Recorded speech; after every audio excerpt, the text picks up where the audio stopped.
Hi అండి. Hello అందరికీ నమస్కారం అండి. ఈరోజు మనం ఆరాధ దైవంగా భావించే శ్రీ కనకమాలక్ష్మి అమ్మగారి గురించి తెలుసుకుందాం. కనకమాలక్ష్మి అమ్మవారు సంపద, సౌభాగ్యం, ఆరోగ్యం, అష్టైశ్వర్యానికి అధిపతిగా భావిస్తాం.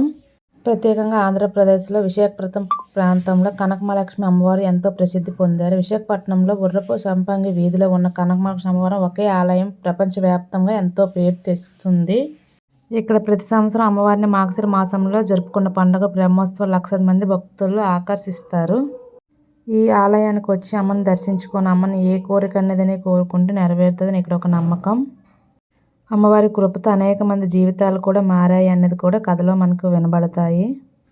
మహాలక్ష్మీదేవి శ్రీమూర్తి భార్య. ఆమె ధనం, దైవిక శేషు, శాంతి, విజయాలకు మూలం. అమ్మను శ్రద్ధగా పూజిస్తే మనకున్న బాధలన్నీ తీరుతాయని ఇక్కడైతే నమ్మకం. ఆలయానికి వచ్చేవారు తులసి, కుంకుమ, పసుపు అమ్మవారితో పూజిస్తారు. దీపాధారణ చేసి అదృష్టం కూడా కలుగుతుంది. అందుకే మనం కూడా భక్తితో, విశ్వాసంతో కనకమాలక్ష్మి అమ్మవారిని మనసారా ప్రార్థిద్దాం. ఇంకా మార్గశిర మాసం అయితే పూర్తయిపోయింది. ఇంకా అమ్మవారి దర్శనం ఎవరైనా చేసుకోకపోతే చేసుకోండి. ఇంక వీడియో మీకు నచ్చుతుంది అనుకుంటున్నాను. నచ్చితే ప్లీజ్ లైక్ చేయండి, షేర్ చేయండి, సబ్స్క్రైబ్ చేసుకోవడం అయితే మర్చిపోకండి. మరిన్ని వీడియో కోసం అయితే మన ఛానల్ని సబ్స్క్రైబ్ చేసుకోండి.